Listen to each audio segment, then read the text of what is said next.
Excellent Père de grâce. Toi, tu es le Père des Pères. En toi, il n'y a aucune ombre de variation. C'est pourquoi ce matin encore, nous nous réjouissons dans ta présence. Nous te bénissons car toi, tu es non seulement notre Père, tu es le Dieu Tout-Puissant. Qui prend soin de nous en toutes choses. Et nous te donnons toute la gloire, la louange et l'honneur au siècle des siècles. Amen. Gloire à Dieu. Nous sommes dans la deuxième phase, notre thème de l'année 2017. Nous avons vu voir Christ tel qu'il est. Nous avons vu comment témoigner de Christ. Et nous avons commencé à voir, croire, confesser et pratiquer la parole. Depuis le séminaire de Pentecôte, nous avons mis l'accent sur la deuxième phase. Par l'œuvre achevée de Christ, le pouvoir a changé de main. Ce thème est pratique et pour que tu puisses voir sa manifestation, il faut écouter attentivement ce qu'on te dit, parce que ne crois pas que tu sais. Car si tu sais que tu échoues, tu ne sais rien.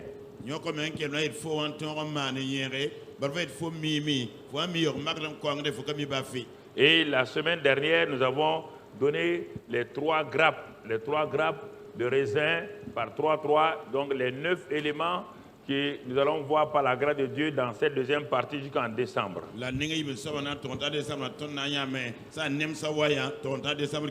avons dit que nous allons revoir qu'est-ce que veut dire tout pouvoir m'a été donné. Ensuite, le deuxième élément, je vous ai donné le pouvoir. Et dans cette première grappe-là, le troisième élément, c'est celui qui est en vous est plus puissant que celui qui est au dehors. On va voir les 6 autres points plus tard. Alors, nous allons simplement ce matin, pour que ce pouvoir se manifeste, nous allons voir qu'est-ce qu'il y a, quelle est la clé majeure. Parce que vous savez, bien-aimés frères et sœurs, chacun connaît l'importance d'une clé. Parfois, on dit à quelqu'un, il faut démarrer ta voiture. En réalité, ce n'est pas toi qui démarre la voiture. C'est la clé qui démarre la voiture. La clé là, elle est petite. Quelqu'un dit, mais démarrez. Vous ne pouvez pas démarrer une voiture sans l'élément majeur qu'on appelle une clé. Vous ne pouvez dire, ouvre la porte. Mais si vous n'avez pas de clé, quelle que soit votre intelligence, la porte restera fermée devant vous. Il en est de même aujourd'hui dans le royaume des cieux. Le pouvoir ne peut se manifester que si nous connaissons certaines clés. Et la clé majeure que Dieu a laissée, que Dieu nous a laissée, pour pouvoir lier, délier, pour pouvoir ouvrir et fermer, pour pouvoir exercer notre autorité. Donc, c'est ce que nous allons voir ce matin. Le nom de Jésus, la clé majeure qui manifeste le pouvoir.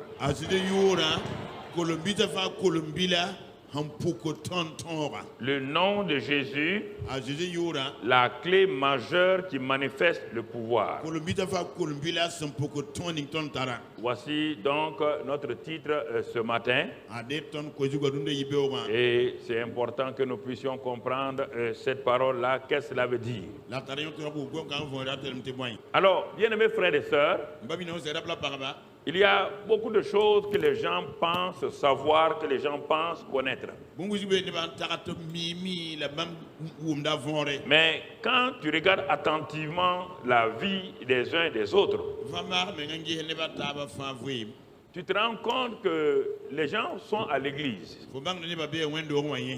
Mais ils ont cru que le fait de venir à l'église là, c'est ça qui est important. Et ils n'ont pas su que la vie qu'ils doivent mener en ville montrent réellement qu'ils font partie du corps de Christ. Il y a d'autres même, ils viennent à l'église et aussi en même temps, ils ne font rien en ville. Bien-aimés frères et sœurs, nous allons voir l'Ancien Testament et le Nouveau Testament. Mais auparavant, nous allons lire d'abord dans le livre de Colossiens. Colossiens 3 et au verset 17. Je dis et je répète que quoique les versets soient donnés sur l'écran, ce qui plaît au Saint-Esprit, c'est lorsque tu as ton visage, toi-même tu as ton regard posé sur ta Bible qui est dans ta main. Alors si tu ouvres la Bible et que tu vois ça et qu'ensuite tu jettes le coup d'œil sur l'écran, il n'y a pas de problème. Parce que le problème majeur des choses techniques, c'est que ça nous éloigne de la réalité pratique de Dieu. Dans ce verset 17, qu'est-ce que la Bible nous dit? Il dit, et quoi que vous fassiez, en parole ou en œuvre,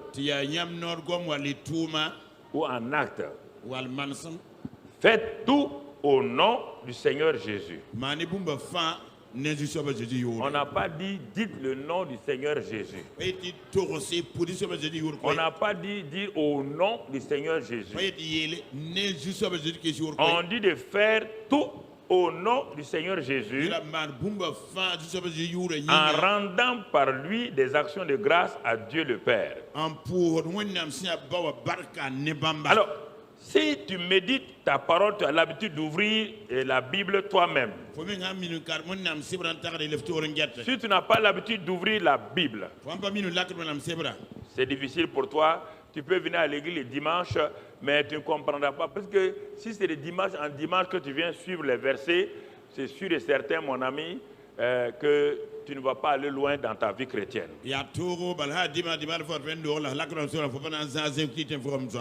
Dieu me parle. Je suis assis dans ma chambre. La Bible dit qu'un homme se nourrit de la parole de Dieu. De même que je fais attention à la nourriture qu'on pose devant moi pour manger. Et j'apprécie le goût, j'apprécie les ingrédients qui sont dans cette nourriture-là. Il y a beaucoup de gens qui ne savent pas jusqu'à présent, alors que Dieu l'a déjà dit, que la parole de Dieu est la nourriture. C'est la nourriture principale de l'homme. De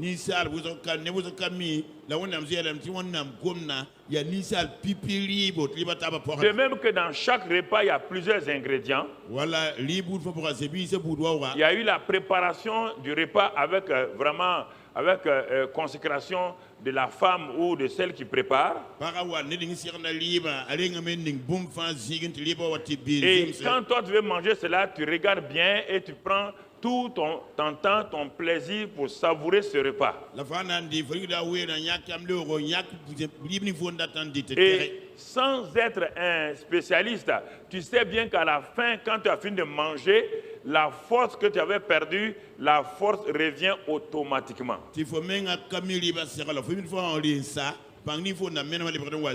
Et si tu devais voyager, maintenant tu peux reprendre ton voyage.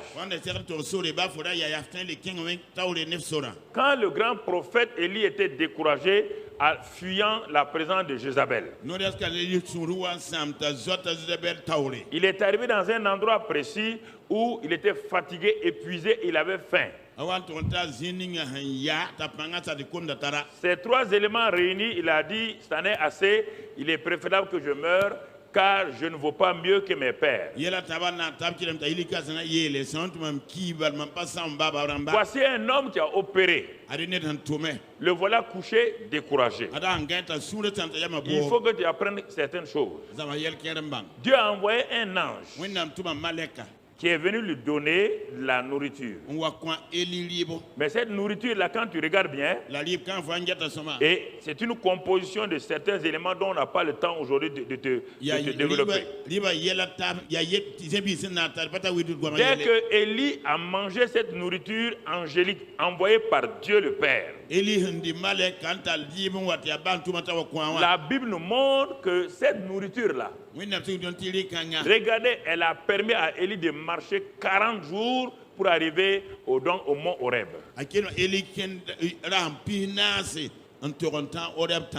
Et c'est là, quand il est arrivé, que le Seigneur va se révéler à lui d'une façon spécifique. Alors, si, mon frère, ma soeur, pour réussir, Dieu dit à un autre homme appelé Josué, il faut que vous sachiez quel est le secret de ceux qui vous ont précédé, Josué. Le problème n'est pas dans la valeur d'un homme ou le fait qu'il a étudié. Ton père spirituel Moïse là n'est pas un homme spécial. C'est parce que il a médité la parole que je lui ai donnée jour et nuit. Ça veut dire qu'il a mangé cette parole-là. Il n'a pas laissé sa bouche s'éloigner de la parole. De même qu'on mange la nourriture naturelle avec la bouche, il dit on mange aussi la nourriture spirituelle avec la bouche, la langue.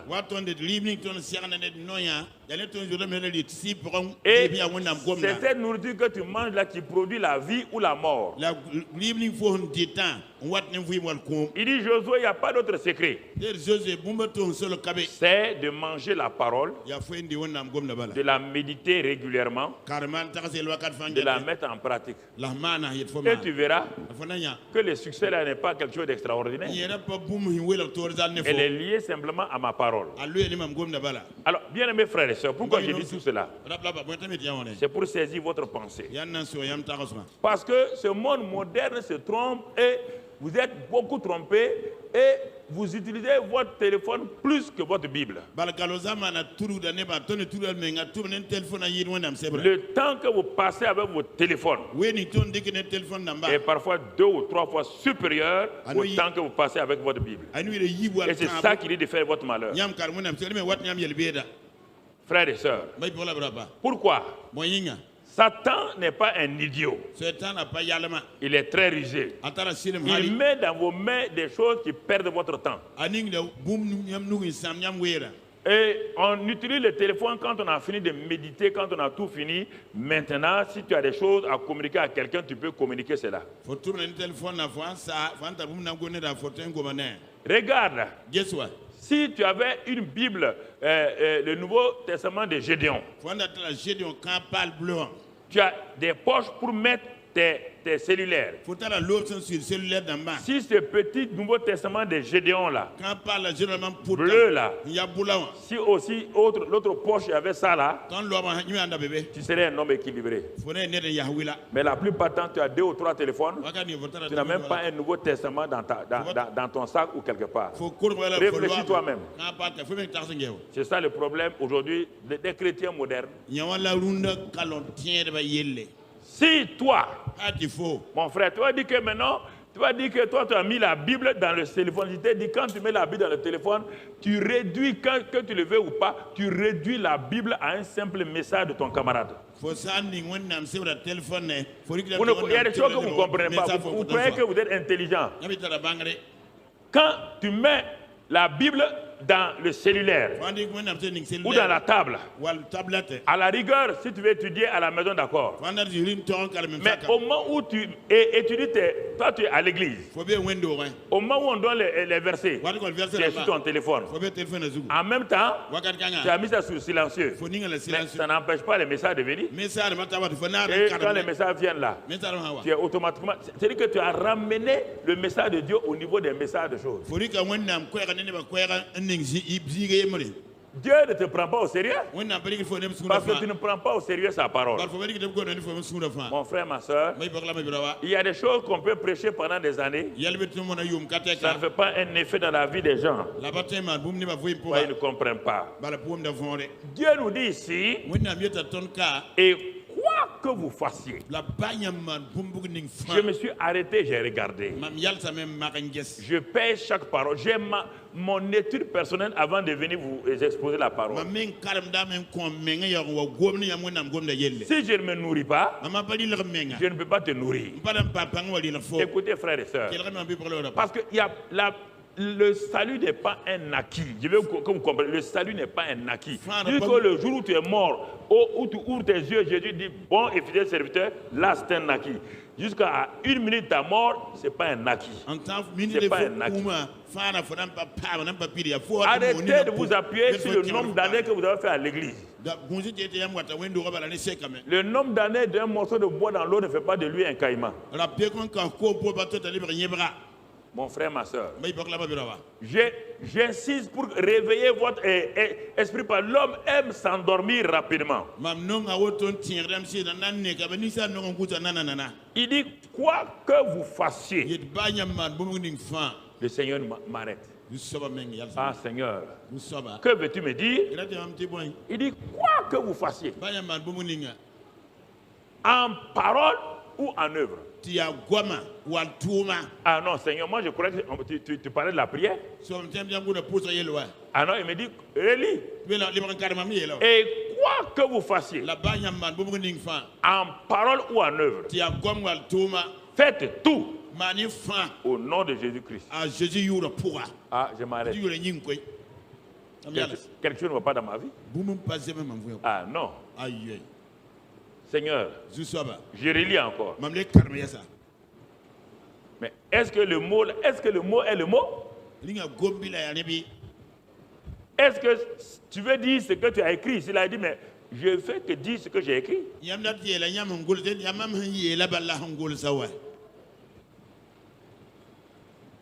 Vous voyez, non? Regardez. Et quoi que vous fassiez,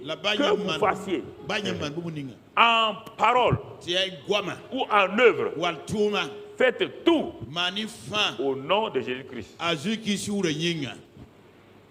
Toi, tu n'utilises que le nom de Jésus-Christ quand tu as besoin de lui. Dieu te dit, en parole ou en œuvre, c'est pourquoi il faut comprendre qu'est-ce que ça veut dire faire tout au nom de Jésus là.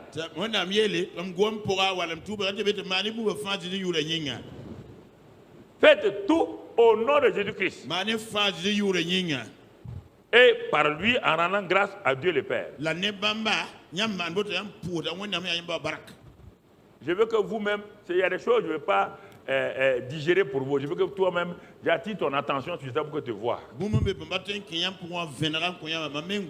regarde bien, on dit en parole et en œuvre. Et regarde tes œuvres, les choses que tu fais là. Il y a combien de choses que tu fais au nom de Jésus-Christ? Étant conscient, il y a combien de choses que tu fais au nom de Jésus? Si tu travailles, par exemple, dans un endroit au nom de Jésus-Christ,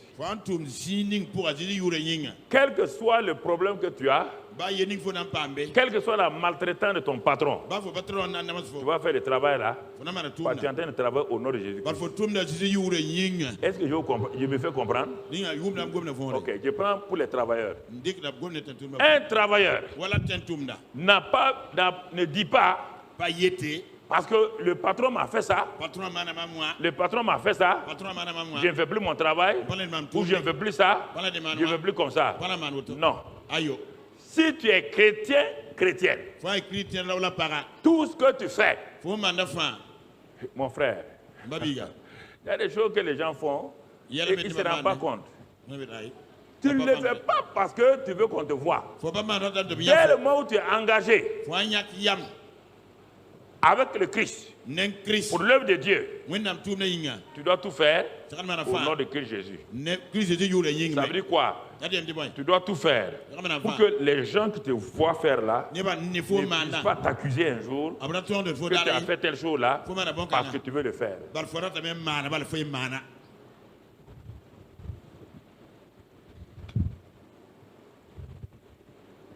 Tu comprends? Par exemple, je balaye l'église. J'ai décidé que je balaye l'église. Et mon chef vient un matin. Il y a une maladresse, une parole qu'il m'adresse. Ah, il dit, ah bon. Moi, je dis, je vais venir balayer l'église. Toi, tu viens comme ça. C'est à moi, tu parles comme ça. Et tu décides de ne plus venir balayer l'église. Donc tu n'as rien compris. Tu ne travaillais pas pour Dieu. Tu travaillais pour toi-même. Et à cause de ça, pour montrer à ton chef que tu n'es pas content, tu fais une semaine, tu ne viens pas. Vraiment, tu n'as rien compris dans le christianisme.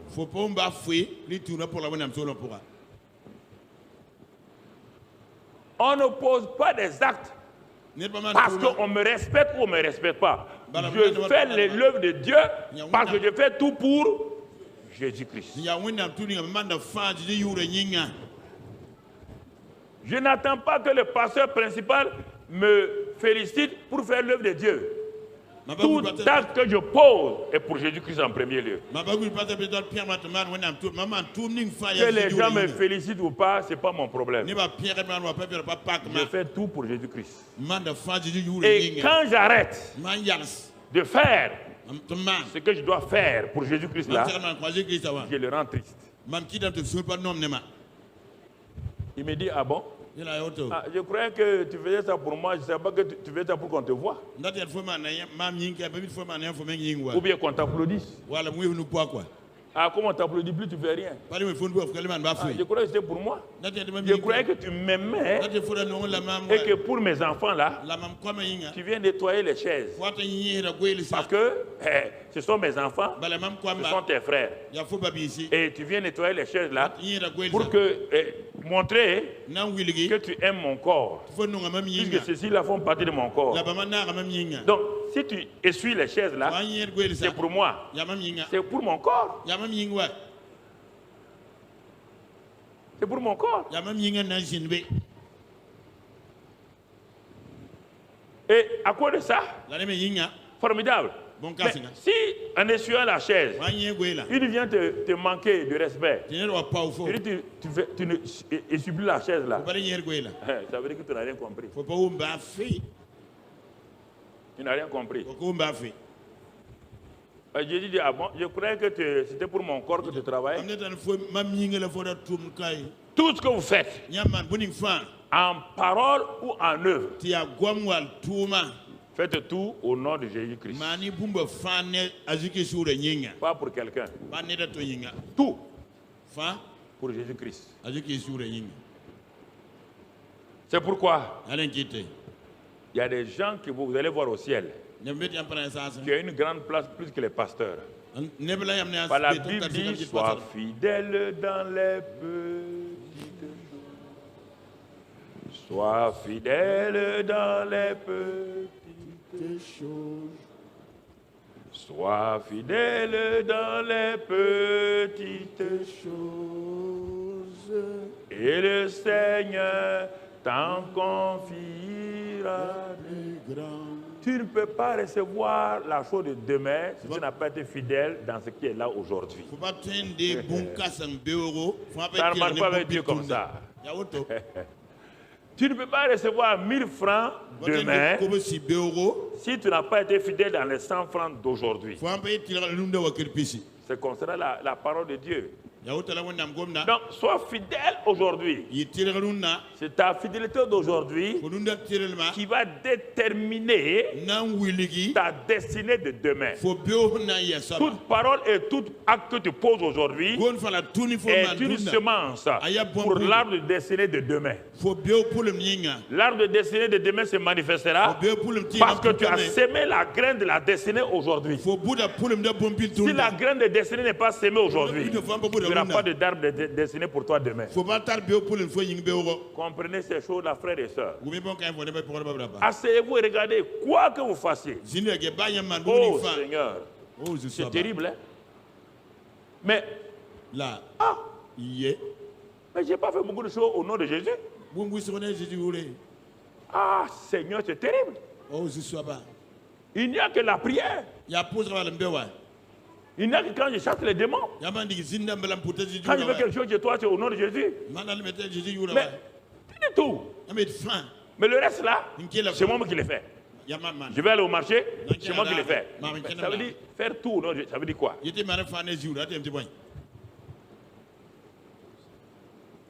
C'est ça. Tout au nom de Jésus-Christ. Alors, comme on est sur ce sous-thème-là, pendant longtemps, on va progresser. Puisque Jésus, la Bible me dit, faites tout au nom de Jésus. Donc ça veut dire que la clé majeure, c'est quoi? C'est le nom de Jésus. Puisqu'on me dit de tout faire au nom de... Donc la clé majeure, la clé passe-partout, c'est quoi? Le nom de... Et quand le nom de Jésus est de, le Saint-Esprit fait quoi? Puisqu'il est venu pour glorifier Jésus. Voilà. En parole ou en acte. Quand tu veux que tu sois en acte, tu ne dis pas le nom de Jésus. Mais tu es en train de faire au nom de... Attention.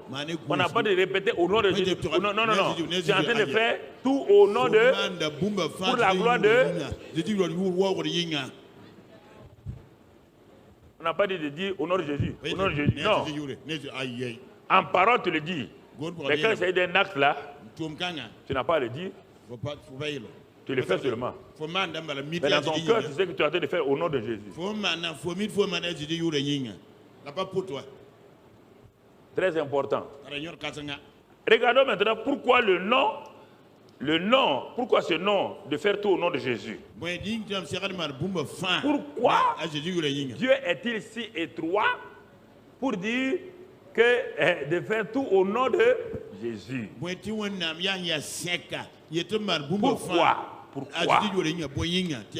Pourquoi? Regardons Philippiens 2, versets 9 à 11.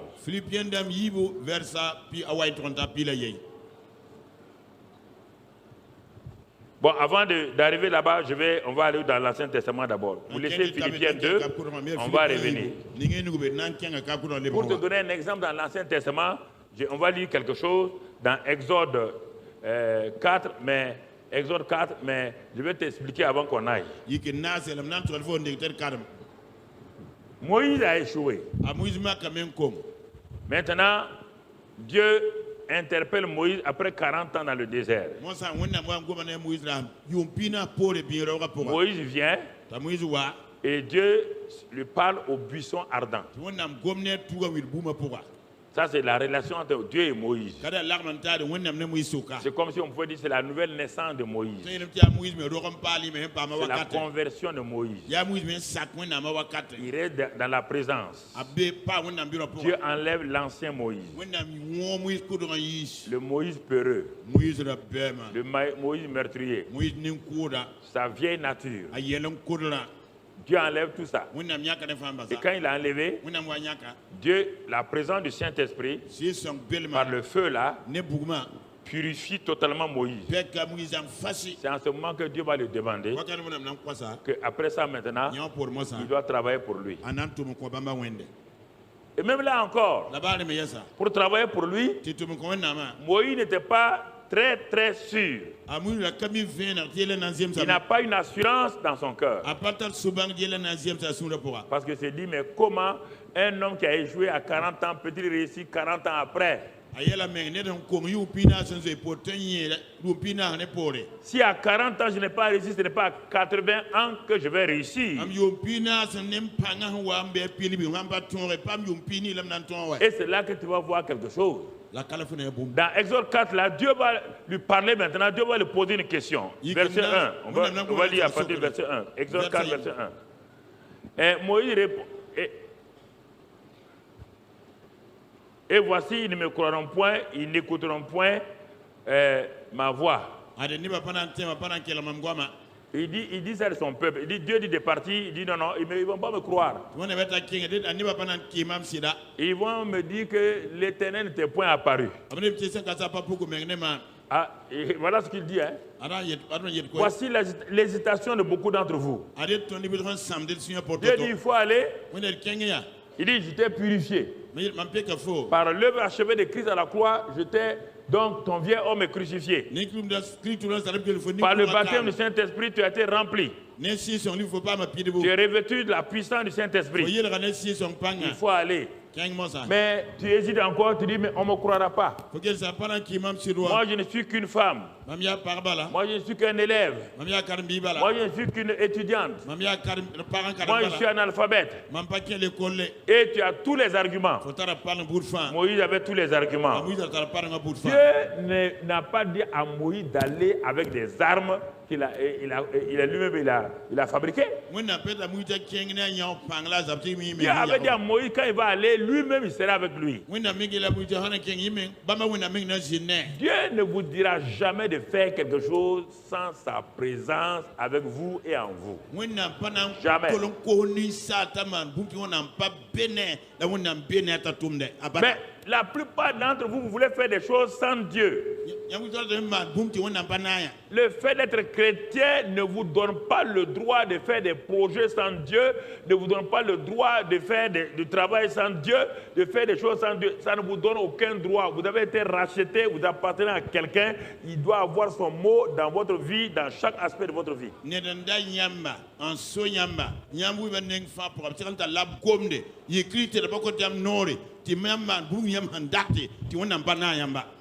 Jamais. Vous n'avez pas droit. Vous n'avez pas droit, frère.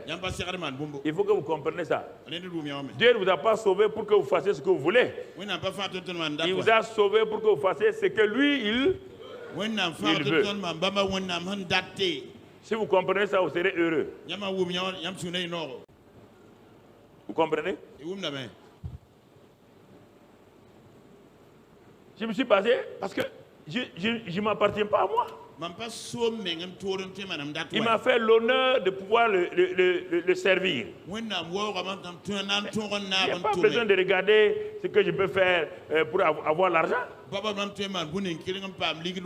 Non. C'est pour le servir, c'est pour le servir. Et c'est ça, frère. Et ça, c'est important. Moïse, tu vas aller, mais il dit, mais ils ne croiront pas. Verset 2, qu'est-ce que la Bible dit? L'Éternel lui dit, qu'y a-t-il dans ta main? Il répondit, une verge. Écoutez-moi, frères et sœurs. Voici comment Dieu, donc le Moïse nouveau, va partir avec un pouvoir nouveau. L'ancien Moïse est parti avec ses propres forces. La connaissance de l'Égypte, des universités égyptiennes, de l'armée. Moïse était un grand officier, un grand intellectuel. Il était le futur pharaon. Il était puissant en parole et en œuvre, vous entendez? Est-ce qu'il a tout fait en parole et en œuvre au nom de Jéhovah? Pourquoi il a échoué? Vous avez vu le thème Colossiens là? On dit de faire tout en parole et en œuvre et au nom de Jésus. Lui,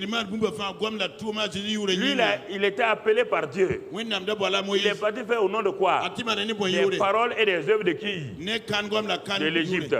Ça a produit un résultat. Continuez à faire des choses par les paroles que vous avez apprises dans vos Master 1, Master 6, Master 7. Mon frère, si ça devait marcher, Isaac là ne serait pas des multimilliardaires. David là n'allait pas opérer avec berger. Donc les Salomon n'allait pas être l'homme le plus riche de la terre sans aucun master. Il voulait faire la volonté de Dieu, mon frère.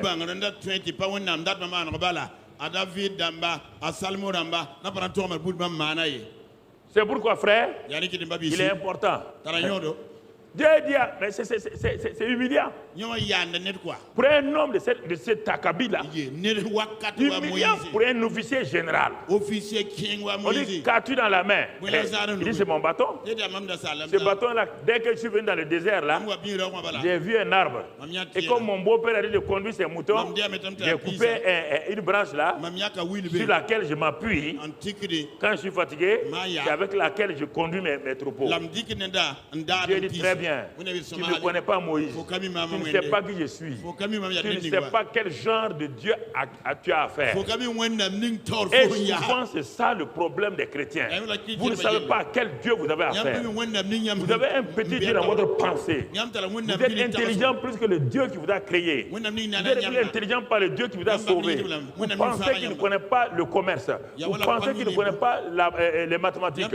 Vous pensez qu'il ne connaît pas l'armée. Vous pensez qu'il ne connaît pas ceci ou cela. C'est ça qui fait ruiner les nations.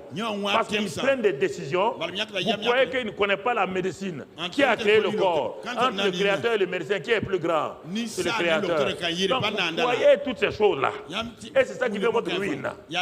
Frères et sœurs. Parce que vous ne connaissez pas Dieu tel qu'il est. Alors Dieu va donner une leçon à Moïse.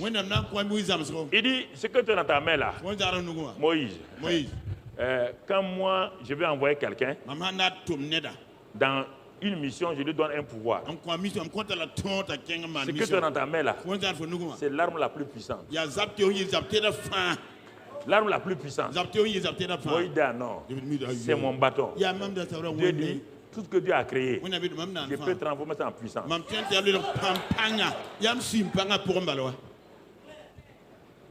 Il dit, Moïse, si tu ne crois pas, jette le bâton. Il jette le bâton, ça devient un serpent. Il dit, ah bon? Dieu dit, mais oui. Maintenant, regardons la suite. On ne va pas... Regardez maintenant, allons à Exode 4. Et allons un peu plus loin dans verset 17 maintenant. Prends dans ta main cette verge avec laquelle tu feras des signes. Ah. Moïse va rentrer dans une phase importante. Il va passer de l'ordinaire à l'extraordinaire. Il va passer du naturel au surnaturel. Ce bâton naturel là, Dieu dit dans ce bâton naturel il y a des signes. Il dit il y a des signes. Il y a des miracles. Dans ce bâton-là, dès le moment où tu l'as jeté, c'est devenu un serpent là. Il y a des... J'ai mis dans ce bâton-là tout ce que tu veux. Allons au verset suivant que j'ai donné au technicien. Va au verset suivant.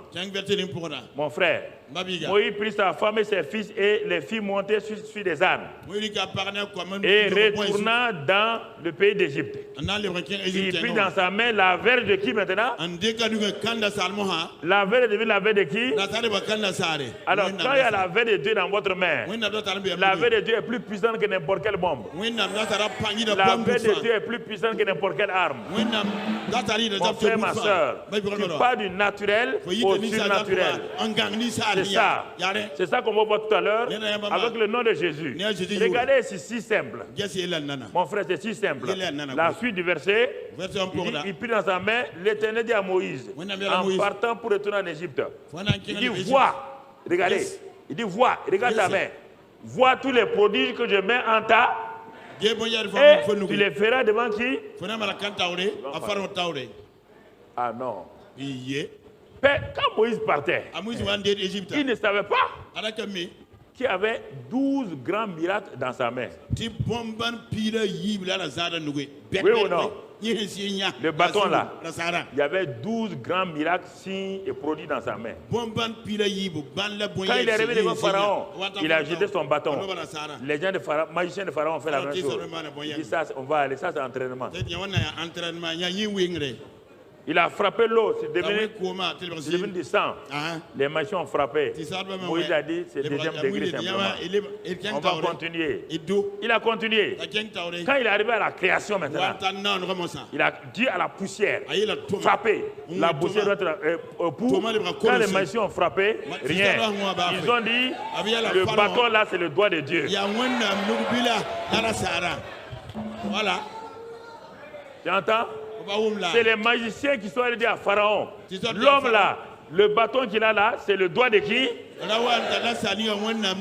Alléluia. Alléluia. Quand le pouvoir change de main, tes mains deviennent les mains de Dieu.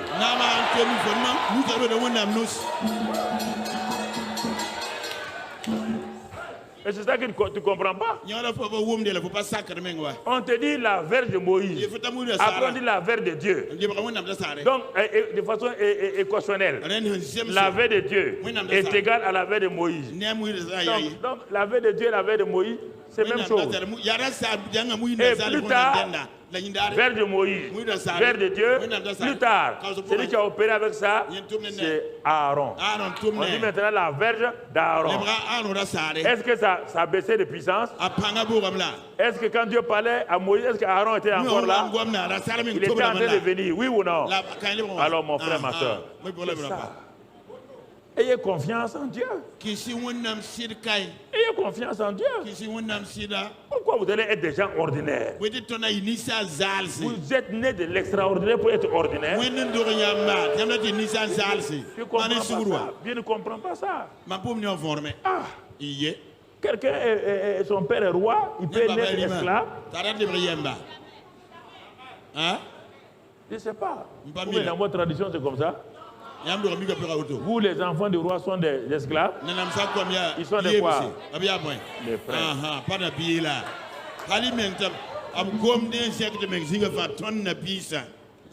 Il a fait miracle sur miracle. Les miracles sautaient de son bâton. À la fin, les Égyptiens sont allés dire à Pharaon, le gars là, il faut le laisser partir. Parce qu'il est au-dessus de nous totalement. Il nous domine. C'est un dominateur. Et il dit que les Égyptiens ont commencé à aimer qui? Ils l'ont aimé. Tant que tu ne manifestes pas le pouvoir, les gens vont te mépriser. Quand tu manifestes le pouvoir, ils vont venir vers toi. Mais ils vont venir vers toi. Ils vont te craindre. Ils savent qui tu es. C'est ça le problème. C'est ça. Alors ça dans l'Ancien Testament. Moïse nouveau, pouvoir nouveau. Moïse parle, oui ou non? Moïse ancien, pouvoir ancien. Si tu veux opérer contre Pharaon avec le pouvoir de Pharaon, tu peux. Vous voulez opérer dans ce monde-là avec le pouvoir du monde, vous pouvez faire ça. Qui est le prince de ce monde-là? Alors si vous opérez dans son règne avec son pouvoir, vous pouvez régner.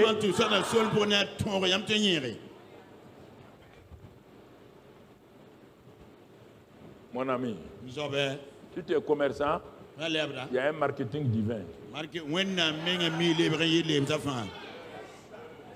Dans le marketing de l'université, il y a un marketing divin. Université, marketing bébé, tu comprends? Faut saisir ça. Et tu vas voir. Alors, puisqu'on a vu dans l'Ancien Testament, quelqu'un qui a utilisé un bâton dans sa main. Allons dans le Nouveau Testament maintenant. Qu'est-ce que nous avons? Nous, on n'a pas de bâton. Le bâton là, c'était simplement une image. Pour te montrer le bâton là, pour que tu comprennes là, je n'ai pas le temps de te le dire. Si tu prends le bâton là, quand il a jeté, c'est devenu un serpent. Et ensuite, c'est ce bâton là, le serpent d'airain. Regarde bien, c'est ce bâton là qui a frappé le rocher. C'est ce bâton là qui a fait des miracles. Et on te dit, ce bâton là qui est devenu serpent là, regarde attentivement.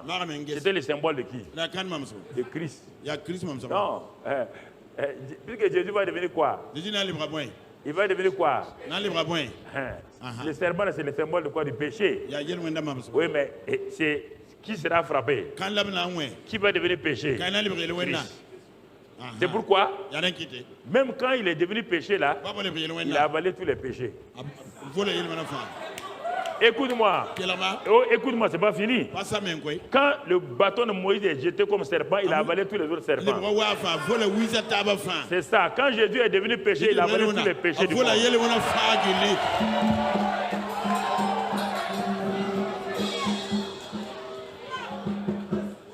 Notre Moïse a avalé tous les péchés que Satan a présentés.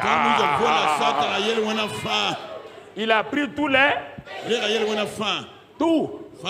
Le bâton de Moïse a pris, le serpent de Moïse a avalé tous les... Et ils ont eu leur Moïse, nous avons notre Jésus. On attaque maintenant le nom de Jésus. Philippiens 2. Philippiens 2, mon ami. Il faut laisser le Saint-Esprit te parler. Quand tu étudies, laisse le Saint-Esprit te parler. Mets-toi à genoux et dis au Saint-Esprit, parle-moi. Révèle-moi les Écritures. Philippiens 2, verset 9. C'est pourquoi aussi Dieu l'a souverainement élevé. Il lui a donné quoi? Le nom qui est au-dessus de tout nom. Afin qu'au nom de Jésus, tout genou fléchit dans les cieux, sur la terre et sous la terre. Et que toute langue confesse que Jésus-Christ est Seigneur à la gloire de Dieu le Père. Amen. On va regarder ici maintenant. Pourquoi le nom de Jésus est la clé majeure? La clé majeure dans l'Ancien Testament, c'est le bâton de Moïse. C'est grâce à ça qu'ils ont pu échapper à la mainmise de Pharaon. C'est grâce à ça qu'ils ont traversé la mer Rouge. C'est grâce à ce bâton-là. Mais le bâton est dans la main. Mais nous, notre bâton-là, c'est le nom de Jésus. Il n'est pas dans notre main, c'est dans notre bouche. Ah. C'est pourquoi on dit en parole et en parole et en. Alors mon frère, le nom de Jésus là, qu'est-ce que c'est pour toi? C'est une expression pour terminer une prière. Hein? On te dit faire tout. On a dit seulement prière. Est-ce qu'on a dit seulement prière? On dit tout. Ah. Regarde bien. Regarde bien. Frères et sœurs. Regarde, on dit au ciel. Dans le ciel. Même le ciel est affecté par le nom de Jésus. Ça veut dire qui? Y compris qui? Y compris qui? Le Père. Jean 16, 23-24. Jean 16, 23-24. Regardez, c'est le Père qui a donné, c'est le Père qui a élevé ce nom. Il ne va pas se contredire. C'est pourquoi avant que Jésus ne meure, Jésus dit, en ce jour-là, lequel jour? Le jour où le nom Christ là sera au-dessus. Où je serai Seigneur et Christ là. Vous ne m'interrogez plus sur rien. En vérité, je vous le dis, ce que vous demanderez au Père, il vous le donnera en mon nom.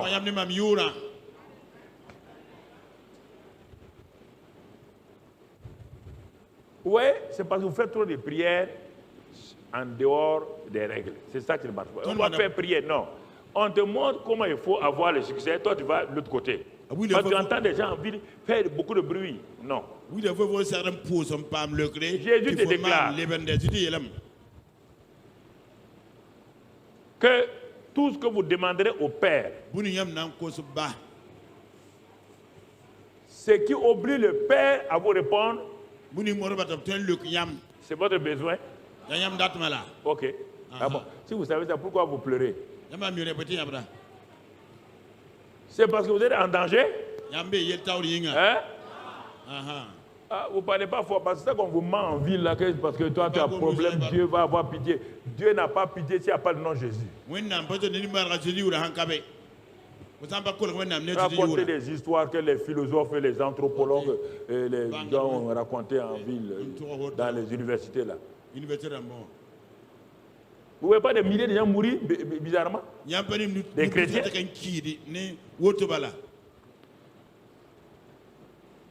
Et puis les gens disent, mais où est Dieu même? Ah non, Dieu a des règles. Il suit ses règles. Vous n'allez pas culpabiliser Dieu. Ni toi ni moi ne pouvons culpabiliser Dieu. Ok. Faut pas vous... Des générations sont passées entièrement, ils n'ont pas pu culpabiliser Dieu. Tu ne vas pas le culpabiliser. Tu vois là? Il te dit, si tu t'adresses au Père, le Père est sensible et attentif. Quand il sait que cette personne-là vient au nom de Jésus. Est-ce que vous m'entendez? Si c'est au nom de Jésus qu'il vient, il honore le Jésus. Il honore son nom. Il honore vraiment la personne de Jésus. Alors, en ce moment-là, le Père dit, ce qu'il va me demander là, je vais lui donner. Pourquoi? Parce que il honore le nom de mon fils. Beaucoup d'entre vous croient qu'il faut prier. On n'a pas dit que la prière. Non, on t'a jamais dit ça. Il dit, le verset 24. Le verset 24, mon frère. Qu'est-ce qu'il nous dit là-bas? Verset 24. Jusqu'à présent, vous n'avez rien demandé à mon nom. Regardez, Jésus. On n'a rien demandé à ton nom. C'est là que tu sais que le mille fois tu as dit au nom de Jésus. Il s'arrête et dit, jusqu'à présent, vous n'avez rien demandé à mon nom. Mais on dit au nom de Jésus là. Comment dans nos prières on dit au nom de Jésus. On dit au nom de Jésus. Il dit, mais vous n'avez rien demandé à mon. Il vous le dit encore. Vous n'avez rien demandé à mon. Mais quand on est parti là-bas, là, on a dit, j'ai dit pour vos besoins personnels. Jusqu'à présent, vous n'avez rien demandé à mon nom. Pourquoi? La suite. La suite, regarde. Si vous avez demandé à mon nom, vous allez recevoir la suite du verset. Si vous avez demandé à mon nom, vous recevrez et votre joie sera quoi? Alors, si votre joie n'est pas parfaite, ça veut dire que vous n'avez pas demandé à mon nom. Vous êtes d'accord avec moi, oui ou non? Voilà. Vous n'avez pas demandé à mon nom. Vous avez demandé. Il n'y a pas de joie. C'est la tristesse. C'est les pleurs. C'est tout. Et à cause de ça, vous n'aimez plus la prière. C'est parce que vous ne savez pas demander. Vous n'avez pas demandé à mon nom. Si c'est faux, je n'ai pas prévu ça, mais le Saint-Esprit me dit de donner. Quelqu'un veut me contester. Le Saint-Esprit dit de me te dire, je vais t'ouvrir. Dans le livre de Jacques. Ça n'est pas avec les techniciens. Je ne leur ai pas donné ça. Jacques.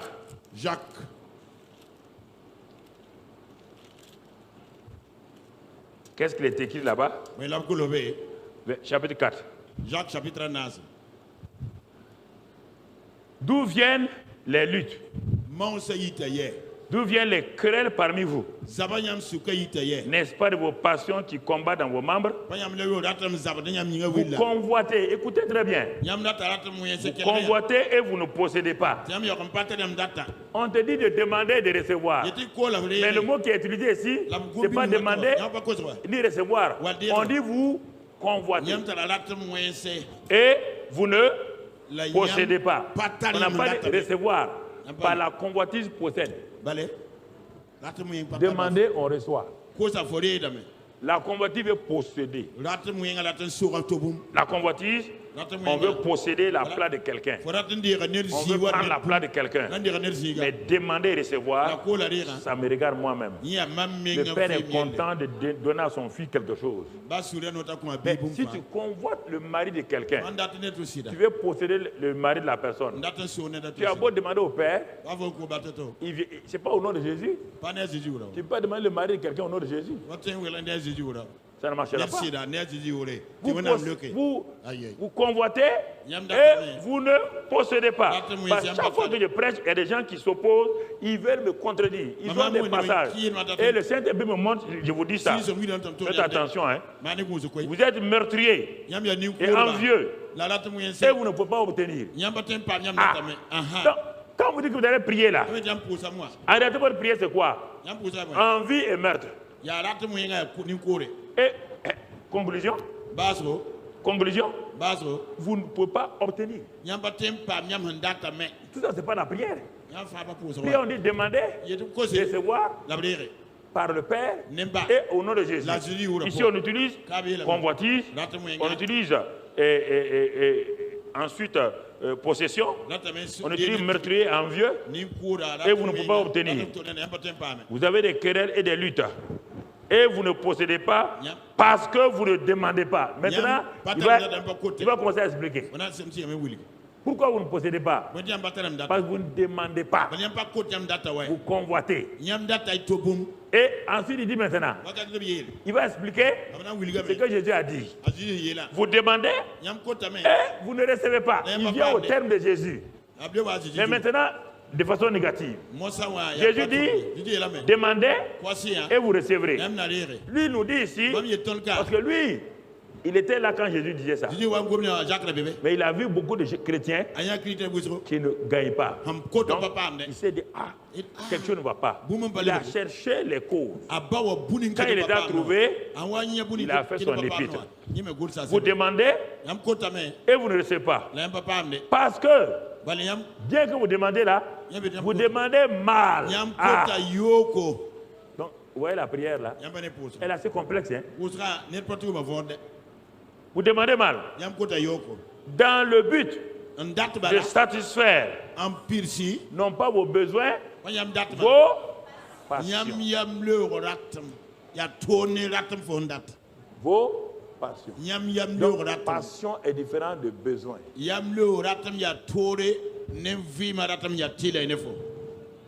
La passion, c'est pour soi-même. Bon, ça ne donne pas gloire à Dieu, il n'y a rien là-dedans.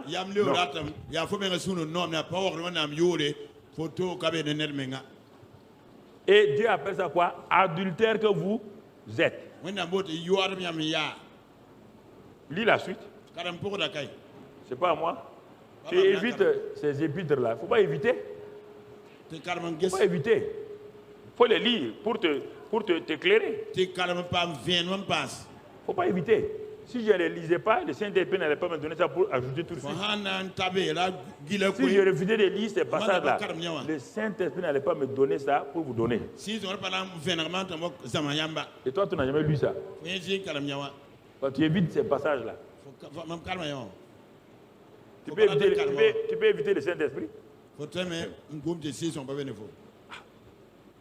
Le nom de Jésus donne.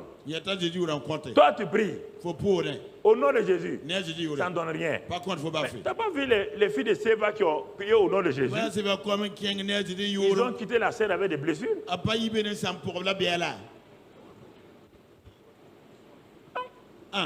Quand on dit fais tout au nom de Jésus, il faut comprendre. Voici des gens qui ont dit au nom de Jésus. Les démons les ont maltraités. Voici des gens qui demandent au nom de Jésus. Ils ne reçoivent rien. Parce que ce n'est pas le fait de demander là. On dit de demander, vous recevrez au nom de Jésus. Mais Colossiens te dit, il dit tout au nom de Jésus. En parole ou en œuvre. Au moins tu demandes là, ton attitude n'est pas bonne. Ton attitude n'est pas bonne. Donc Dieu n'écoute pas la prière. Ce n'est pas le fait d'aller se réunir, on va prier, prier, prier.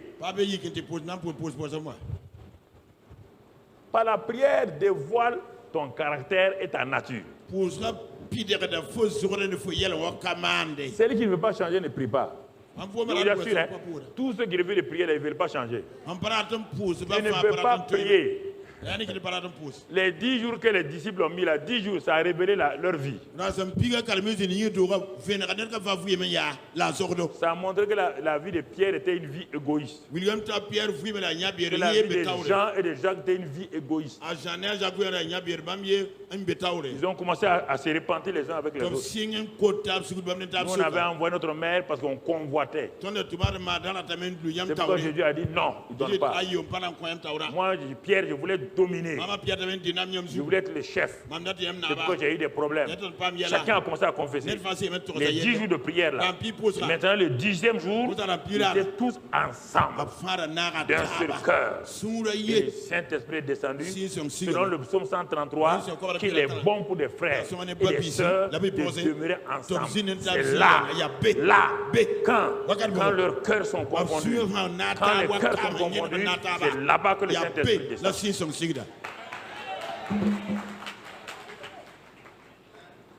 C'est là-bas que le Saint-Esprit descend. Frères et sœurs, il faut bien voir. Faut bien voir. Alors, ça c'est au niveau du Père. Et Satan aussi sait. Dans Luc 10, verset 17-18. Le nom de Jésus par rapport à Satan. Regardez, on nous montre ici, des révélations nous sont données. Les 70 reviennent avec joie disant Seigneur, les démons même nous sont soumis en ton nom. Nous sont soumis en ton nom. En ton nom, les démons nous sont soumis. Est-ce que tu comprends? Au nom de Jésus, les démons nous sont soumis. Est-ce que tu comprends ce matin?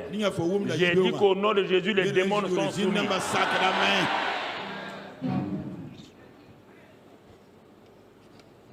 Alors, ça veut dire quoi? Ça veut dire quoi? Est-ce qu'il a dit les démons me sont soumis? Et ils ont utilisé quel nom? Le nom de Jésus. Jésus leur dit, il dit, les démons vous sont, ils ont dit les démons sont soumis en ton nom. Jésus répond, verset suivant, donne-moi le verset suivant. Qu'est-ce que Jésus a vu? Regardez. Qu'est-ce que Jésus dit pour les encourager? Il dit quoi? Je voyais qui tomber d'où? Comme quoi? Je n'étais pas là où vous êtes parti là. Je n'étais pas là-bas. Mais quand les démons vous ont été soumis, les démons ont dit au chef, ici là c'est chaud. Le chef et tous les démons, ils sont partis. Comme un éclair. Comme un éclair. Alors, mon frère, ma soeur, ça veut dire quoi? Quel démon? Les démons qui te maltraitent toi-même.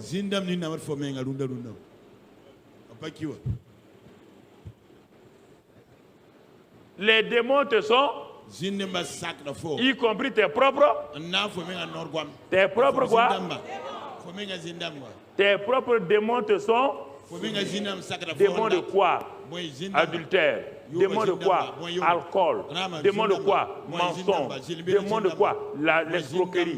Tous ces démons-là te sont au nom de Jésus.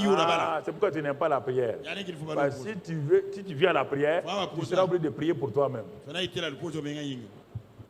Les démons nous sont soumis. Les démons nous sont soumis au nom de Jésus. Tu as le nom de Jésus, oui ou non? Tu attends qu'il te délivre. Quand tu veux des bonnes choses, tu m'appelles? Quand tu veux des milliards, là, tu m'appelles? Quand tu veux chasser tes démons, tu m'appelles?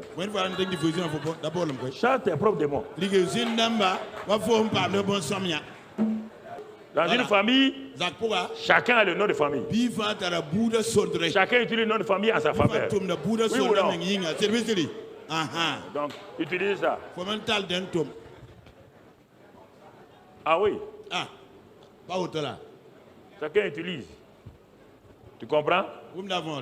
Très très important. Alors, sur la terre, parmi les hommes, quand Jésus disait ça, les pierres ne savaient pas. Hein? Maintenant qu'il est mort et ressuscité, Matthieu, il n'est pas encore bon. Matthieu 18, verset 20.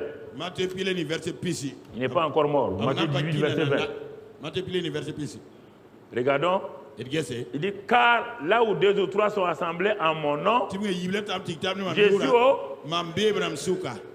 Donc, frères et sœurs, je pose la question. Là où 2 ou 3 sont assemblés en mon nom, je suis au milieu d'eux. Est-ce que toi tu es conscient que le Seigneur est là? Tu n'es pas conscient. C'est pourquoi ça ne marche pas. On dit ici, ils sont rassemblés en quoi? Mais si vous vous rassemblez au nom de vos besoins, vous allez être là. Vous êtes conscient de quoi? Si vous rassemblez à cause votre amertume, vous allez être conscient de quoi?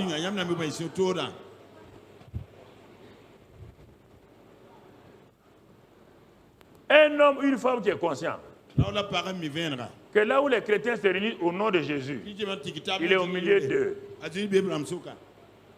Si tu n'es pas conscient qu'il est en toi, parce que toi tu es faible, tu es dans la confusion.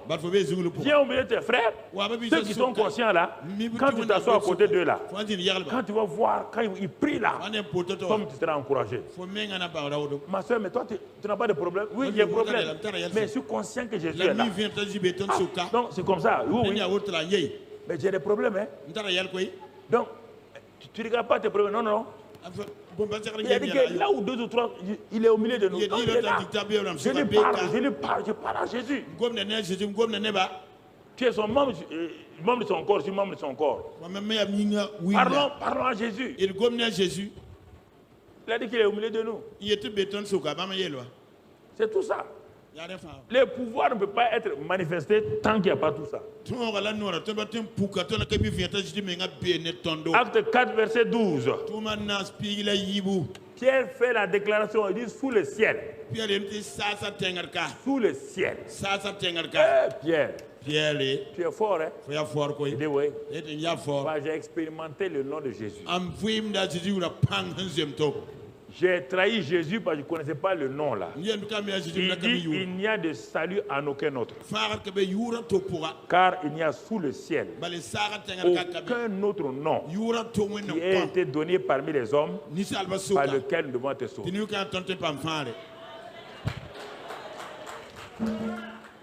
Ah non. Et ce n'est pas l'homme qui a trahi Jésus là. Il dit c'est moi-même.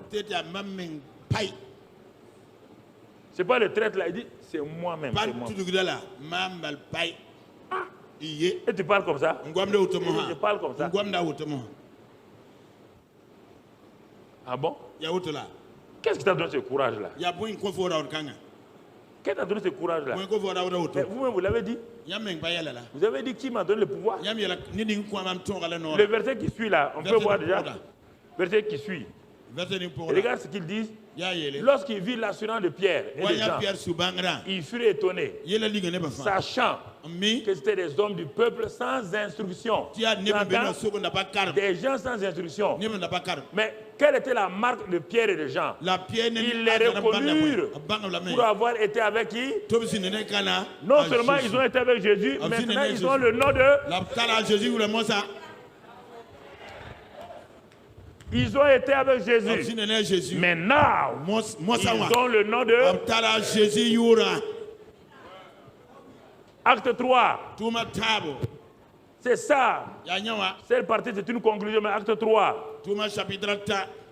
Regarde, à partir du verset 4-5, je crois. Acte 3. Pierre, de même que Jean, fixa les yeux sur lui et dit... Regarde-nous. Il n'y a rien d'extraordinaire dans la Bible qui dépasse votre capacité si vous suivez ce que Dieu dit. Voici des gens qui avaient trahi Jésus. Et regardez, ils s'arrêtent. Ils ont dit au paralytique là. Jésus a vu ces paratiques là devant le temple plusieurs fois. Est-ce que Jésus l'a guéri? Il y a deux choses que Jésus nous a laissées. Quand il voulait dire que de vendre ce que la femme a donné pour donner aux pauvres, il dit si c'est les pauvres, vous les aurez. Il y a des gens qui sont trop zélés, on n'a qu'à aider les pauvres. Jésus dit si c'est les pauvres là, quand il est parti là, vous les aurez en... Les hommes aiment raconter des histoires. Ce qu'ils ne veulent pas faire là, ils veulent t'accuser. Ouais. Ici même on ne s'occupe pas des gens. Mon frère, va là où on s'occupe des gens, crée ton église et occupe-toi des gens.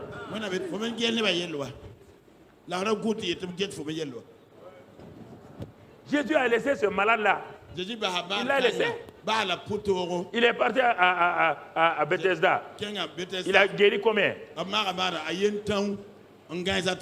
Il est parti en Samarie. Est-ce qu'il a guéri un malade? Hein?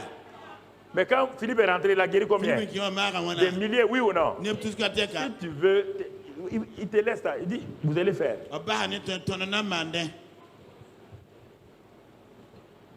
Vous voulez travailler?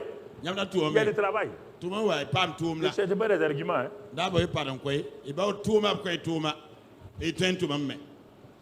Dans ce passage, il dit, regarde-nous. Et il est regardé attentivement, s'attendant à recevoir de quelque chose. Parce que depuis le départ de Jésus, tous ceux qui rentrent là-bas, ils donnent quelques aumônes au monsieur. Donc il s'attendait à recevoir avec sa boîte. Regarde la suite. Pierre lui dit, il n'est ni argent ni or. Le monsieur dit, bon, ok. Si tu n'as ni argent ni or, je crois qu'il vaut mieux aller prier. Mais il a dit autre chose, mais. Ah bon? Après de l'argent, l'or, il y a un mais. Ce que j'ai, regardez. Il y a 50 jours avant, on dit tu connais Jésus, dit il ne connaît pas Jésus. Il jure que lui et Jésus sont pas ensemble. Quand le pouvoir a changé de main, le gars te dit, il a l'assurance. J'ai l'assurance de mon salut. De mon salut. C'est ça. Ce que j'ai. Dieu dit à Moïse, qu'as-tu dans ta main? Il dit un bâton. Pierre, plus tard, lui n'attend pas que Dieu lui pose la question. Lui dit ce que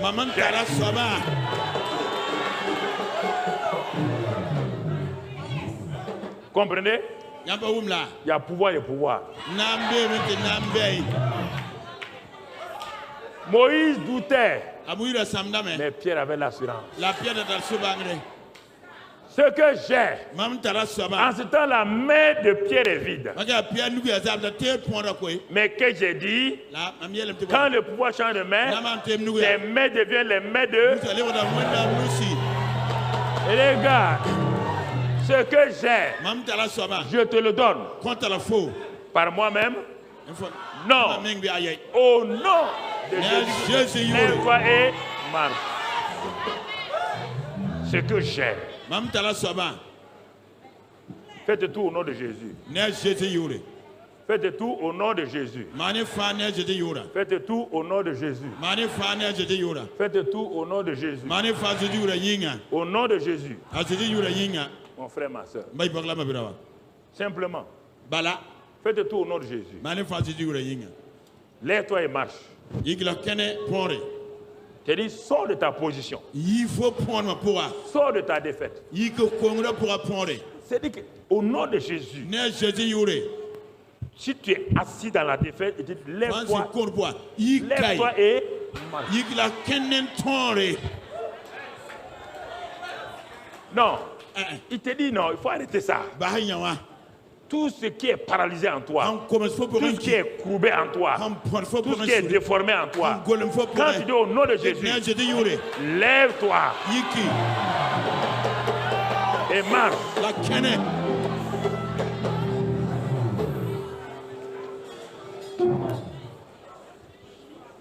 Tu dis à ton caractère courbé là, caractère, maintenant le pouvoir dans ma main, lève-toi et marche droitement. Lève-toi et marche dans la vérité. C'est ça. Chaque chose qui t'a paralysé, tu es capable de dire, je me lève. Je me lève au nom de Christ Jésus et je marche dans telle chose, telle chose. Frères et sœurs, vous ne voulez pas parler. Ce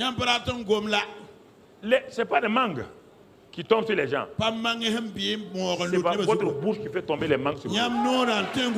Votre bouche ouvre le ciel et les choses pleuvent sur vous. Votre bouche détermine. Ça en est assez. Ce caractère que j'ai là. Femme querelleuse comme ça là. Moi, fille de Dieu, femme courbée par tout le temps la bagarre et tout. Il dit bagarre. Tu m'entends?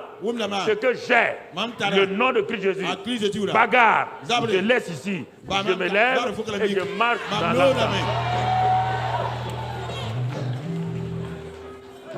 Vous ne voulez pas faire votre part. Personne ne le fera. Est-ce que le papa a envoyé quelqu'un pour sortir le fils prodigue de sa porterie? Il a dit quoi? Je me lèverai. Et oui ou non? C'est pas ça? Tu as le pouvoir. Tu es dans les dettes. Il faut dire aux dettes là. Non. Moi, j'ai Jéhovah Jireh avec moi. C'est Jéhovah Jireh s'est manifesté sous le nom de Jésus. Au nom de Jésus-Christ. Pauvreté, endettement. Tu restes là. Je me lève. Et je sors. Et Dieu va te donner des pensées comment laissez les gens, bon. Les gens qui ne pensent pas à autre chose, qui sont tout le temps négatifs, laissez-les tranquilles. Quand les gens critiquent, laissez-les tranquilles. Laissez-les tranquilles. Laissez-les critiquer. De toute manière, c'est ça leur pouvoir. Ils ont reçu le pouvoir de critiquer de Satan. Mais n'ayez pas peur. Asseyez-vous quelque temps. Tu comprends, mon frère? C'est ça. C'est pourquoi Paul a dit à l'esprit qui tourmentait la jeune fille là, il dit, ça n'est assez maintenant. Ça fait 3 jours que tu nous fatigues. Tu nous fatigues depuis 3 jours. Il dit, allez, au nom de Christ Jésus, esprit de Python, pars. Et l'esprit a fait quoi? Il est sorti. L'esprit est sorti. On te dit que tout pouvoir t'a été donné. Je vous ai donné le pouvoir. Non, vous n'êtes pas excusable. Hein? Je vous ai donné le pouvoir de marcher sur les serpents, les scorpions et sur toute la puissance de l'ennemi. Quelle est la puissance de l'ennemi qui te maltraite? On te dit, lève-toi et marche sur ça. Et toi, tu es en train de chercher des gens qui vont prier.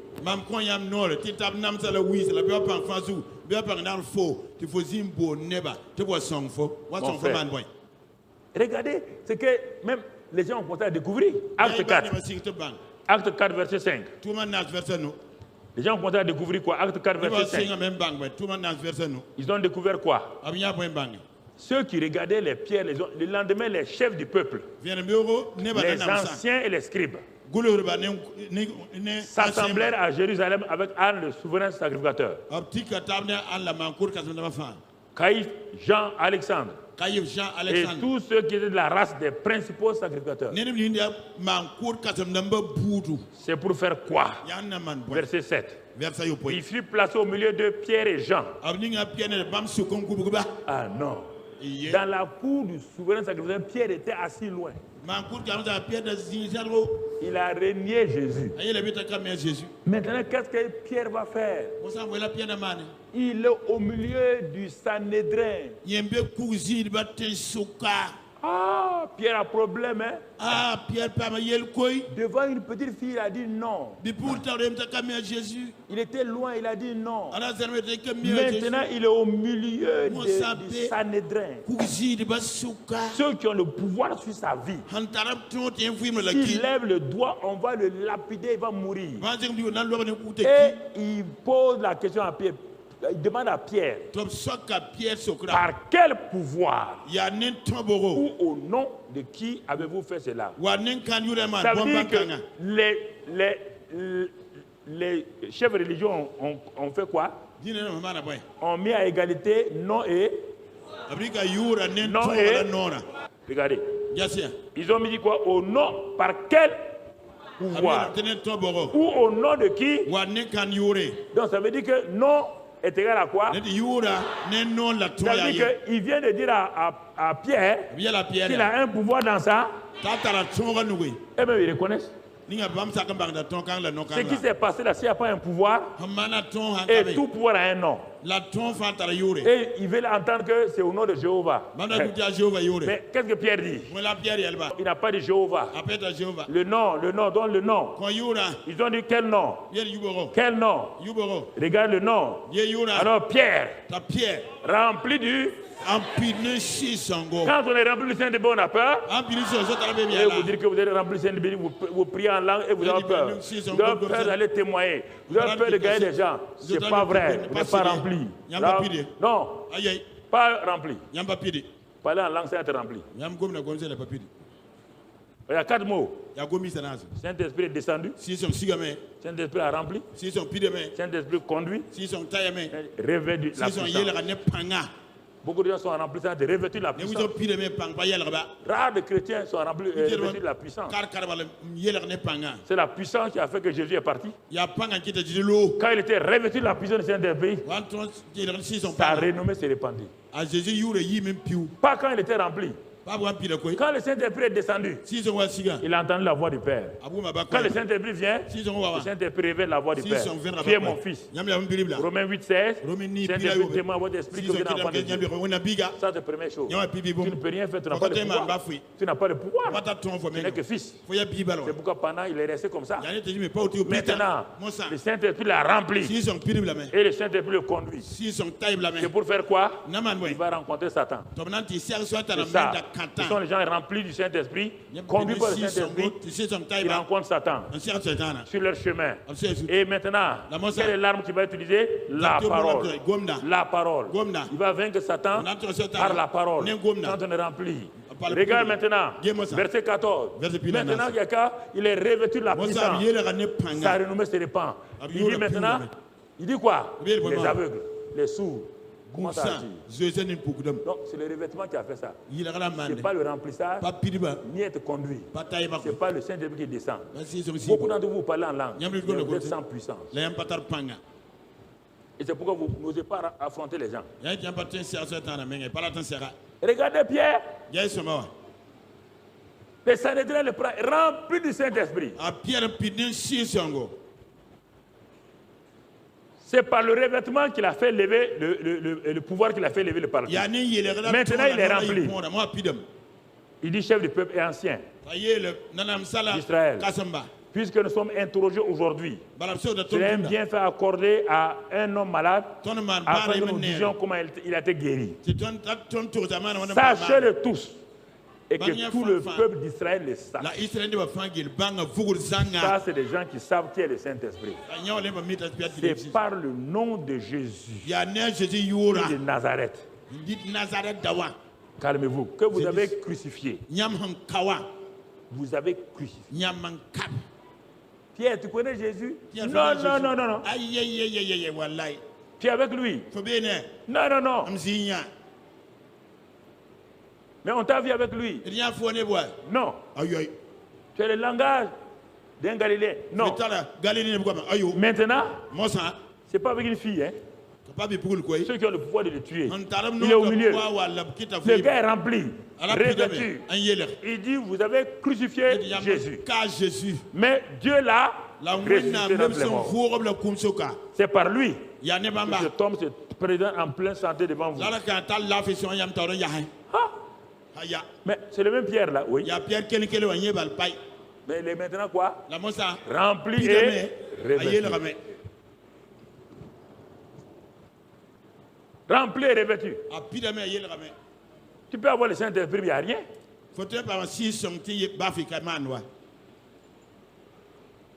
Mais oui.